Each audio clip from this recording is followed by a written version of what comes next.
Ladies and gentlemen, boys and girls, and everybody in between.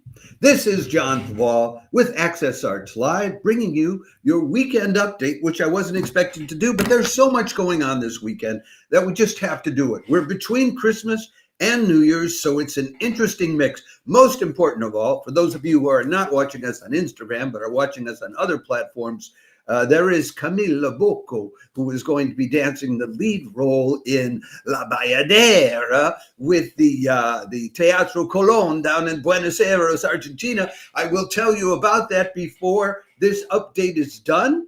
But first, I want to bring you up to date on some of the other live streams that we already told you about at the beginning of this week, but who can remember them after all the Christmas celebrating that's been going on? So I would like to go through them quickly without spending undue amounts of time on them because we've already told you about them. If you don't feel you have enough details about any of them, just go back to our December 23rd Christmas roundup, and there's a lot more detail about all of these things that you can pick up there. So let's start out right away with today, because there is a live stream coming today from that gorgeous church that you can see beside me now. If you're watching on YouTube, Facebook, X, LinkedIn, Threads, or what else? I forget the other one. TikTok, yeah. Anyway, that is the Catholic Cathedral of Moscow. They have for you live streams both today, Friday, December 27th, and tomorrow, Saturday, December 28th, as part of the 17th International Christmas Festival this year. Tonight's offering, December 27th, is in just about an hour from now. It's 6 o'clock right now, European time, noon on the East Coast, 9 in the morning on the West Coast. We do this deliberately to make these times work for you. Anyway, and the concert that comes to you today is at 7 o'clock in the evening, European time, 1 o'clock in the afternoon if you're on the East Coast, 10 o'clock in the morning if you're on the West Coast. You've got almost an hour's time if you are watching this live stream or if you run across it to catch it.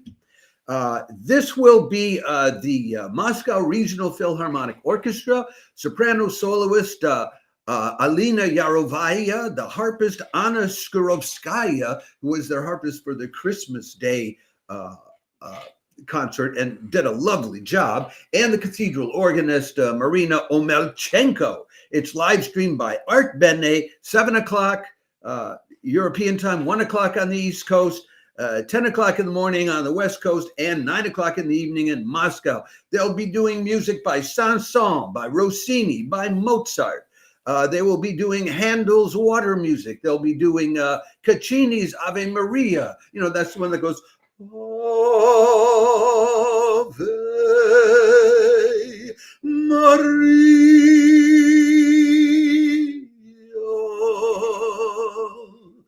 Ave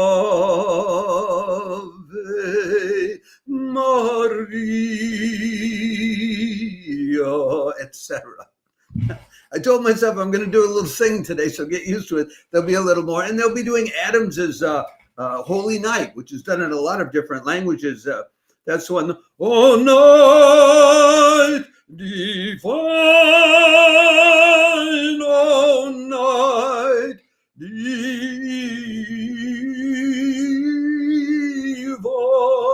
I didn't sing it way up there in the tenor range where I'm supposed to, but that's that. Okay, so that's tonight at 7 o'clock European time. Then tomorrow night at 6:30 European time, half past noon on the East Coast, 9:30 in the morning on the West Coast, 8:30 in the evening Moscow time. Catholic Cathedral in Moscow continues. Again, a live stream by the great Art Benet YouTube channel called Voices of Christmas. This will be the New Moscow Symphony Orchestra, the Ariel Vocal Ensemble, Marina Omelchenko on the organ, and soloist, a group of soloists, soprano, mezzo, tenor, bass, who have sung at Carnegie Hall, Vienna's Musikverein, the New York Met, and the Helicon Opera Theater. But I don't know if you're not Russian, if you'd be that familiar with them. There will also be the Students' Choir of the Ippolitov Ivanov State Musical Pedagogical Institute, also known as the SPO. And they'll be doing music by Bach, Brill, Levitt, and others. So you've got a 1-2 punch Friday, Saturday night. If you really want Christmas music concerts, the Catholics in Moscow are delivering it for you. Now, if that doesn't suit you, there's two alternatives. Okay, now,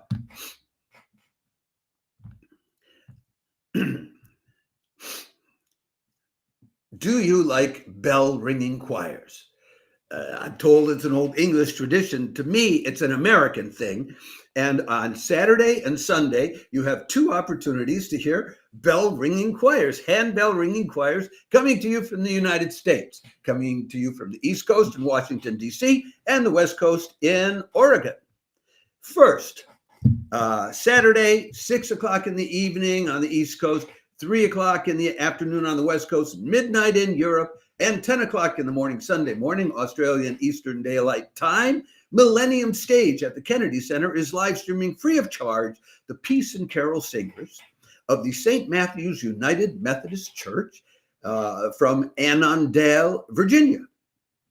They have 5 decades of experience, and they'll be playing 7 octaves of handbells, chimes, and more of Christmas music. I can tell you the in-person ticket sales are sold out except for standing room only in that huge Kennedy Center Millennium Stage area. So this is very popular in Washington, and it's free of charge. Now, if that doesn't suit you, or if you miss it for any reason, you get another chance on Sunday, coming to you from the state of Oregon. It's the Lake Grove, Oregon concert series, live streaming a concert called Bells and Brass. That's Sunday at 7:30 p.m. on the West Coast, which will be 10:30 your Sunday evening on the East Coast. It'll be like 4 in the morning in Europe. I don't think you'll be up for it, but it'll be 2:30 in the afternoon down under in Australia. This will be on Vimeo, free of charge. We'll give you the link to it. They'll be doing holiday carols, and the Lake Grove Covenant Bell Choir from the Lake Grove Presbyterian Church will be performing. These are 15 bell ringers who are devoted to the art of ringing English handbells. But they won't be alone. They'll be accompanied by a brass quintet and percussionist from the Oregon Symphony Orchestra, and special guest local poet, Robin Halverson, doing readings from his Celebrate the Joy is the name of the book. So you have 2 chances then to hear bell ringing choirs this weekend, which to me is a great American tradition. I don't know about them doing it in the UK. I haven't seen any live streams of people doing it in the UK.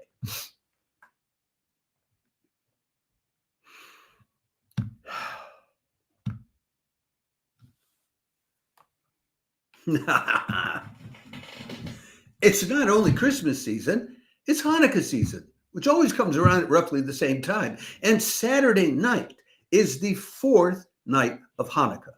And in honor of that occasion, coming to you from Baltimore, Maryland, are a couple of guys with their friends who are very well known in Baltimore, Maryland. They have done this concert before, at least celebrating Hanukkah. This concert is called On die Musik, which it must be a reference to Schubert.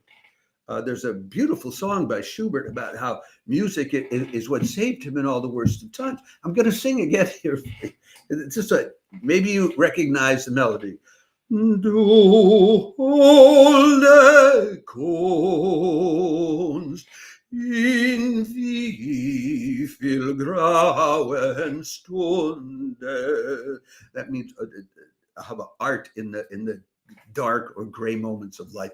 Goes on from there. Go da dee da dum dee dee. It's a lovely piece, and just about every tenor or baritone who's ever sung any recitals doing leader has sung that song. So that's why I know it. Anyway, so Seth, Kibel, and Michael Raitzyk, I'm sure that's where they got the title from. It's about music saving you in the worst of times. So they'll be playing klezmer music to celebrate the fourth night of Hanukkah there in Baltimore, Maryland. I don't have more details about what they're playing, but it's klezmer music. That about says it all. You like that or you don't. If you know Hanukkah, check it out. If you don't know Hanukkah, you might be curious. I don't know. It will cost you something, though. Of all the live streams we're talking about this weekend, this is the one that will cost you $16 US or 15 euros, but we're sure that it goes to a good cause. Now, after that 10 minutes of telling you about everything else, we get to the big ticket number that I'm so happy to be telling you about.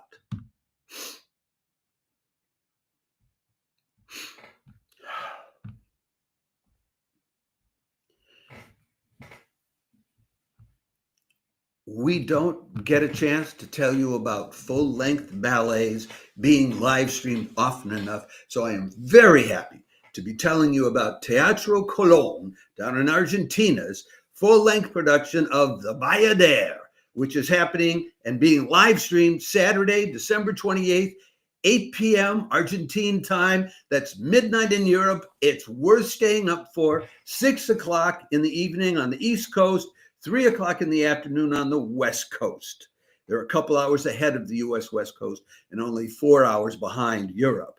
And that will be 10 o'clock in the morning, Sunday morning, down under in Australia. It's worth getting up for, folks.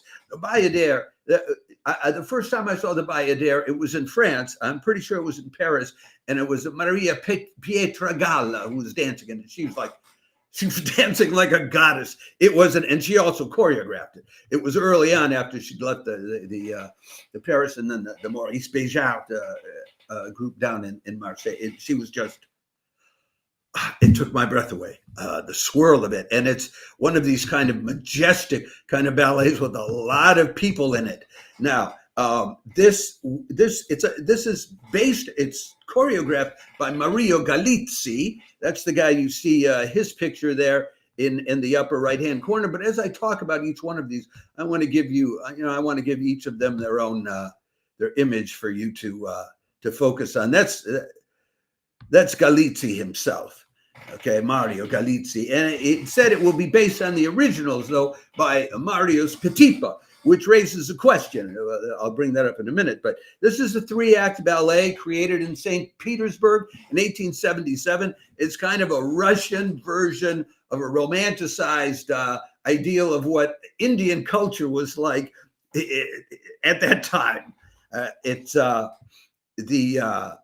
Marius Petipa, who created it, was a superstar of his time, although he started out in poverty. He went from nothing to being a superstar, kind of very modern kind of story.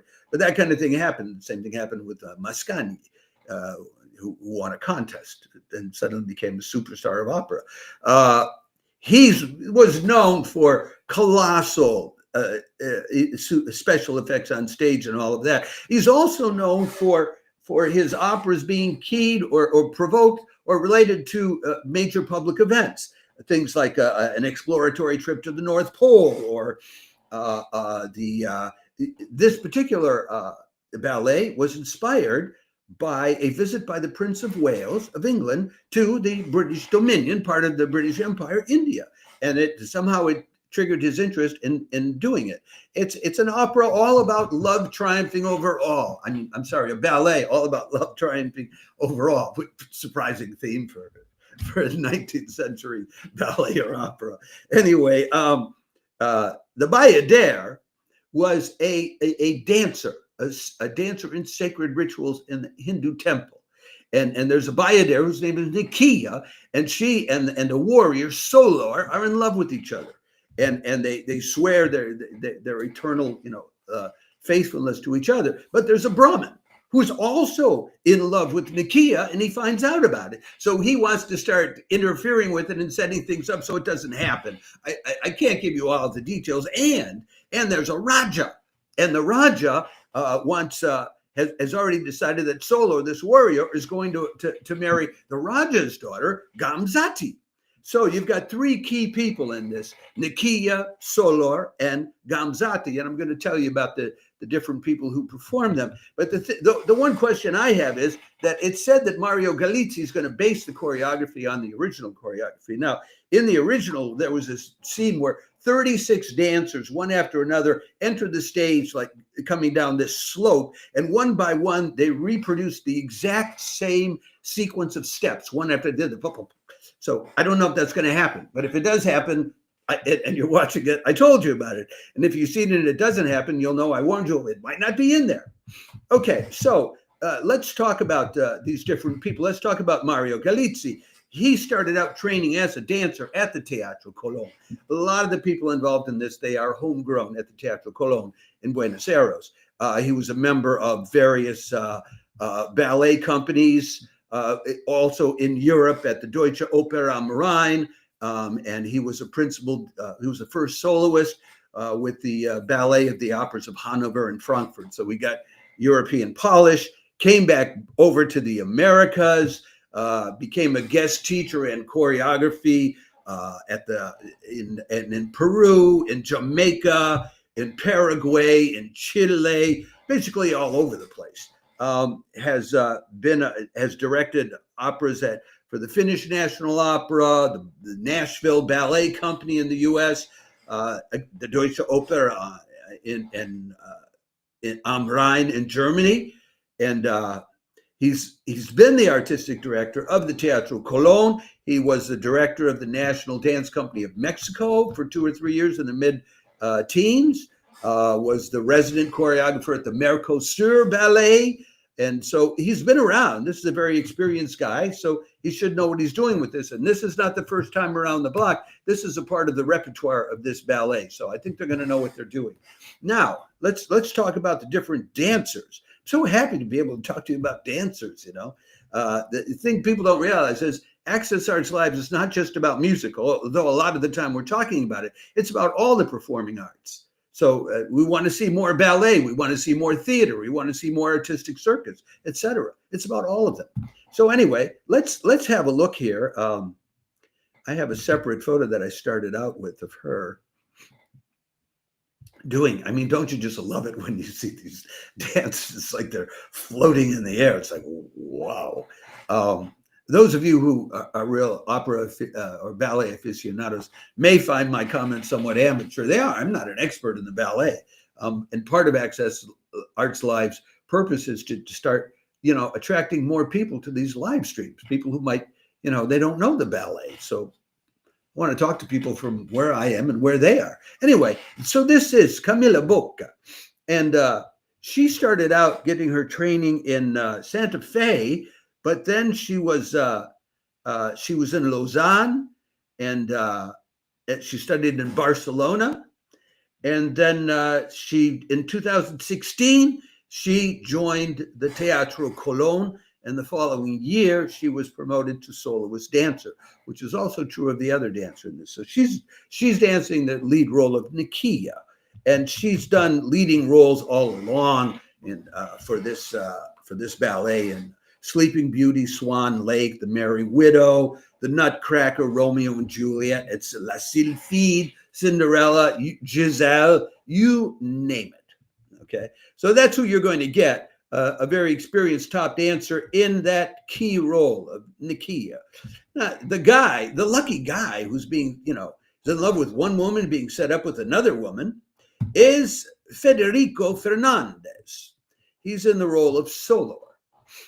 And here's Federico in a very similar pose to that of Camilla, and he's been the principal dancer at the Teatro Colón since 2012. Been around a little longer. He also has formed his own group, the Buenos Aires Ballet, and he tours the country and the region with that group, also bringing in guest artists. And his repertoire is all of the classical and neoclassical repertoire. The leading roles in Macmillan's Manon, John Cranko's Onegin, Anna Maria Holmes's Le Corsaire, Swan Lake, Sleeping Beauty, The Nutcracker, etc. So a pro, a veteran, will do a good job. And then finally, in the role of Gamzati, let me find her photo for you as well. want you to get a good look at all three of them. This is Ayelene Sanchez, and she studied and learned her craft at the Teatro Cologne school itself. Graduated in 2005, and then moved on to other places. Ended up coming back to the Teatro Cologne in 2010, 5 years later, and was made a soloist in 2017, the same year as Camilla Bocca. And she has danced, she's been in things like Molayoli's Giselle, Pierre Lacatte's Lucille Fide, Mario Galizzi's Swan Lake, and Nuriev's The Nutcracker. So I think you've got a good core of experienced dancers here with a top choreographer with lots of international experience. I mean, I don't know. You could you ask for more? Well, yes, but I think this is a great full-length live production, and it's free of charge. I mean, you couldn't get in the door of the concert house for anything approaching that. And that's one of the great beauties of a lot of these live streams. A great deal of them are free of charge, and they give you a chance, if you're not that familiar with these arts, before you might get involved in spending, $30, $40, $50 or euros or some other currency, the equivalent, to walk in the door and maybe feel a little uncomfortable because you haven't been there before. I mean, on some of these websites for some of these companies, they actually have a separate section about how to dress when you go to a concert or when you go to a ballet or an opera, because a lot of people don't know, but we want more and more of them to know. That's what we have for you for this weekend. I hope you're as happy as I am that we have a ballet. We will cut out this section of the of this live stream and recirculate it tomorrow, specifically to those groups on Facebook we know of that are dedicated to dance and to ballet, so that you get another reminder tomorrow. And I'm just really happy that we have, I love all the music we have, but I'm also happy that we have some of one of the other major performing arts this weekend. It's been a great year. I may be back on Monday because we have a lot of stuff going on next week. So there'll probably be a New Year's send-off where I can say thank yous and all of that, and maybe talk a little bit about just recount for you some of the great live streams that we did this year. We have, if you've been following us, or even if you haven't been following us, we have told our followers about almost 600 live streams of opera, of ballet, of choral works, of theater. There was an entire theater festival last June that we were able to cover, of symphonies, of classic chamber music, of early music on original instruments, but also of the most advanced contemporary music, where they cross genres from classical into jazz, into electronic music, into whatever it is, just compositions created for the occasion of some of these live streams. And there will be more of those coming up next weekend. I guarantee you that. Composers Concordance is coming back with piano and drum live stream. So you want to keep tuning in so that you don't miss these things. Because one thing I can tell you is there's more and more live streaming going on, but the companies doing it, we have to do so much work to find it. Because very often they deliberately don't tell you about the live stream until like 24 hours before it happens. Or maybe the day of. Now, if these performing arts companies did that with their in-person concerts, imagine like a performing arts company, a symphony or ballet and opera, and they didn't have an annual program. They would just decide, on Thursday, hey, Saturday we're doing such and such an opera. How many people would show up? And yet that is how they handle their live streams very often. There are exceptions. And I may talk about some of those. I may go over the spectrum of live streaming and make some recommendations of people you should follow on Monday when we do our end of the year live stream. In fact, that's an excellent idea, John. Thank you. So I hope you enjoyed my little singing bits for you there. And I may do little bits of that more in the future, but I just thought I'd let myself go because I haven't been doing a lot of recitals recently or even voice work. So it was a great pleasure to sing a few brief phrases for you.